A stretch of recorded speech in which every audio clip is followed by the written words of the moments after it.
Bismillahirrahmanirrahim. Assalamualaikum warahmatullahi wabarakatuh.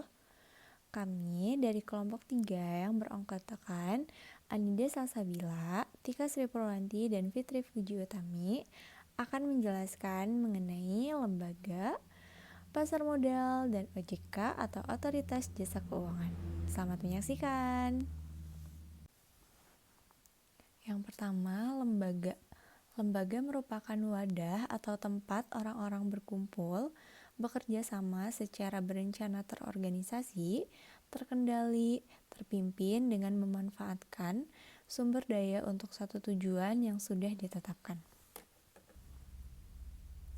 Lembaga keuangan adalah suatu lembaga atau badan usaha yang menawarkan jasa di bidang keuangan dengan menghimpun dana dari masyarakat dan menggunakannya dalam bentuk aset keuangan lain. Lembaga keuangan mencakup berbagai operasi bisnis dalam sektor jasa keuangan, termasuk bank, perusahaan perwalian, perusahaan asuransi, perusahaan pialang, dan perdagangan investasi. Selanjutnya, fungsi lembaga keuangan. Terdapat 5 fungsi lembaga keuangan, diantaranya yang pertama, melancarkan pertukaran produk, barang atau jasa dengan menggunakan uang dan instrumen kredit. Yang kedua, menghimpun dana dari masyarakat dalam bentuk simpanan dan menyalurkan ke masyarakat dalam bentuk pinjaman. Lalu yang ketiga, lembaga keuangan melaksanakan tugas sebagai pihak yang ahli dalam analisis ekonomi dan kredit untuk kepentingan pihak lain atau nasabah. Lalu yang keempat, lembaga keuangan berkewajiban menyebarkan informasi dan kegiatan yang berguna dan menguntungkan bagi nasabahnya. Dan yang terakhir, memberikan jaminan. Selain itu, fungsi lembaga keuangan mampu memberikan jaminan hukum dan moral mengenai keamanan dana masyarakat yang dipercayakan kepada lembaga keuangan tersebut, lalu menciptakan dan memberikan likuiditas, dan lembaga keuangan mampu memberikan keyakinan kepada nasabahnya bahwa dana yang disimpan akan dikembalikan pada waktu jatuh tempo. Selanjutnya, manfaat lembaga keuangan. Yang pertama, likuiditas. Likuiditas adalah kemampuan perusahaan untuk memenuhi kewajiban berupa utang jangka pendek yang ditanggung. Likuiditas juga dapat digunakan untuk mengukur keuangan atau kekayaan perusahaan. Bagi nasabah lembaga keuangan bank atau non-bank, likuiditas penting dalam menjamin ketersediaan dana yang bisa ditarik secara tunai atau dipinjam atau kredit. Lalu yang kedua, pengalihan aset. Lembaga keuangan juga bermanfaat menjadi wadah untuk pengalihan aset dari pemilik modal. Sebuah lembaga keuangan akan mengalihkan aset tersebut dengan cara meminjamkan dana dari masyarakat atau nasabah kepada pihak lain untuk dikelola dalam kurun waktu yang telah disepakati. Lalu yang ketiga, realokasi pendapatan. Manfaat lainnya adalah menjadi wadah bagi masyarakat untuk melakukan realokasi pendapatan. Dengan begitu, dana yang disimpan di lembaga keuangan tersebut dapat digunakan sewaktu-waktu oleh nasabah. Dan yang terakhir, kemudahan transaksi. Manfaat penting lembaga keuangan adanya mempermudah seluruh transaksi keuangan yang dibutuhkan oleh masyarakat, menghemat banyak waktu dan tenaga untuk mengurus segala sesuatu yang berhubungan dengan keuangan. Jenis-jenis lembaga. Terdapat 2 jenis lembaga.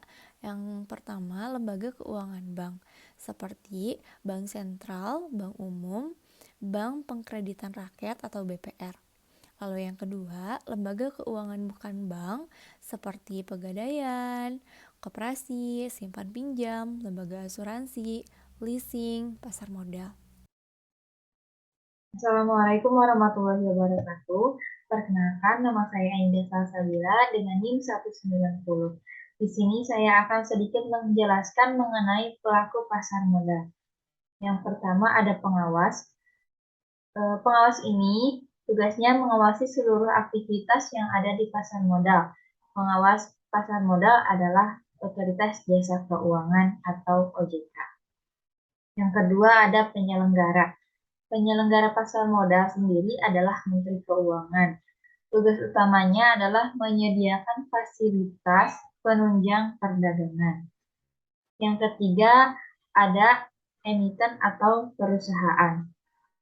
Emiten yang namanya sudah terdaftar di OJK wajib menerbitkan efek untuk mendapatkan suntikan modal dari masyarakat. Yang keempat ada investor. Investor adalah penyuntik modal kepada emiten dengan cara membeli efek atau saham yang diterbitkan oleh emiten. Pengelolaan modal inilah yang menjadi dasar investor untuk mendapat profit atau keuntungan. Yang kelima adalah pialang. Pialang ini merupakan perantara dalam aktivitas jual beli efek. Pialang biasanya berbentuk perusahaan, baik swasta maupun pemerintah. Seorang pialang wajib memiliki sertifikat CFI dan wajib lulus dalam ujian WPPN. Yang keenam ada penjamin emisi. Penjamin emisi ini bertugas untuk mempertanggungjawabkan efek yang diterbitkan oleh emiten sampai kepada pembeli melalui pasar modal. Yang ketujuh ada penasehat investasi. Penasehat akan memberikan saran terkait aktivitas efek kepada emiten. Saran ini dapat dijadikan sebagai acuan sebelum emiten membuat suatu keputusan. Yang kedelapan ada manajer investasi. Biasanya dikenal di dalam instrumen reksadana. Tugasnya mengelola dana yang terhimpun dari masyarakat agar mampu memberikan keuntungan. Yang kesembilan adalah lembaga penunjang. Agar transaksi di pasar modal lancar, stabil, dan aman. Pelakunya seperti konstodian, wali amanat, penanggung, biro administrasi efek, lembaga penyelesaian dan penyimpanan atau LPP, serta lembaga clearing dan pinjaman atau LKP. Yang ke-10 ada profesi penunjang, di mana pihak peminjam ini dari berbagai profesi yang turut berperan dalam kelancaran dan keamanan aktivitas perdagangan efek. Contohnya seperti akuntan, notaris, audit, dan konsultan hukum. Mungkin cukup sekian yang dapat saya sampaikan, kurang lebihnya mohon dimaafkan. Wabillahi taufiq wal hidayah. Wassalamualaikum warahmatullahi wabarakatuh. Nama saya Fitri Puji dengan NIM belakang 193. Di sini akan menjelaskan mengenai otoritas jasa keuangan. Yang pertama ada pengertian OJK. OJK dibentuk berdasarkan Undang-Undang Nomor 21 Tahun 2011 yang mempunyai fungsi, wewenang, dan tugas dalam mengatur, mengawasi, memeriksa, serta melakukan penyidikan terhadap aktivitas jasa keuangan yang ada di Indonesia dan bersifat independen. Yang artinya di sini OJK terbebas dari campur tangan pihak manapun yang dapat mengganggu tanggung jawabnya. Nah, OJK sendiri dibentuk untuk menggantikan BPPAMLK atau Badan Pengawasan Pasar Modal dan Lembaga Keuangan. Lalu ada tujuan OJK. Tujuannya adalah agar keseluruhan kegiatan di dalam sektor jasa keuangan terselenggara secara teratur, adil, transparan, akuntabel, serta menjalankan sistem keuangan yang tumbuh berkelanjutan dan stabil. Lalu ada tugas OJK. Nah, tugas OJK adalah untuk mengatur dan mengawasi lembaga keuangan bank dan non-bank. Nah, untuk lembaga non-banknya seperti asuransi, dana pensiun, bursa efek atau pasar modal, reksadana, dan lain-lainnya. Lalu ada fungsi OJK, yaitu untuk menyelenggara sistem pengawasan dan pengaturan yang terintegrasi pada keseluruhan aktivitas di industri jasa keuangan. Lalu ada wewenang OJK, sesuai yang tertulis pada buku karya Toto Budi Santoso dan Nuritomo yang berjudul Bank dan Lembaga Keuangan Lain pada tahun 2013, dipaparkan bahwa terdapat beberapa wewenang untuk sebuah lembaga otoritas jasa keuangan yang terbagi dalam 3 bagian, yaitu 1.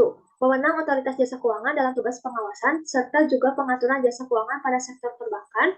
Kedua, wewenang otoritas jasa keuangan dalam sebuah tugas mengatur lembaga bank dan non-bank. Yang ketiga, wewenang lembaga otoritas jasa keuangan dalam penugasan pengawasan lembaga bank serta non-bank. Lalu selanjutnya yang terakhir ada asas OJK. Yang pertama ada asas independensi, yang artinya harus sesuai dengan peraturan perundang-undangan yang berlaku. Lalu yang kedua ada asas kepastian hukum, yaitu mengutamakan landasan peraturan perundang-undangan dan keadilan dalam setiap kebijakan penyelenggaraan OJK. Yang ketiga ada asas kepentingan umum, artinya membela dan melindungi kepentingan konsumen dan masyarakat serta memajukan kesejahteraan umum. Yang keempat ada asas keterbukaan. Asas ini yaitu memberikan informasi yang adil, jujur, dan tidak diskriminatif kepada masyarakat. Lalu ada asas profesionalitas, yaitu asas yang mengutamakan keahlian dalam pelaksanaan tugas dan wewenang OJK. Yang keenam ada asas integritas, yaitu berpegang teguh pada nilai-nilai moral dalam setiap tindakan dan pengambilan keputusan OJK. Lalu yang terakhir ada asas akuntabilitas, yaitu setiap pengambilan keputusan harus dipertanggungjawabkan di hadapan publik. Sekian dari kelompok kami. Mohon maaf bila ada salah-salah kata. Wabillahi taufiq wal hidayah. Wassalamualaikum warahmatullahi wabarakatuh.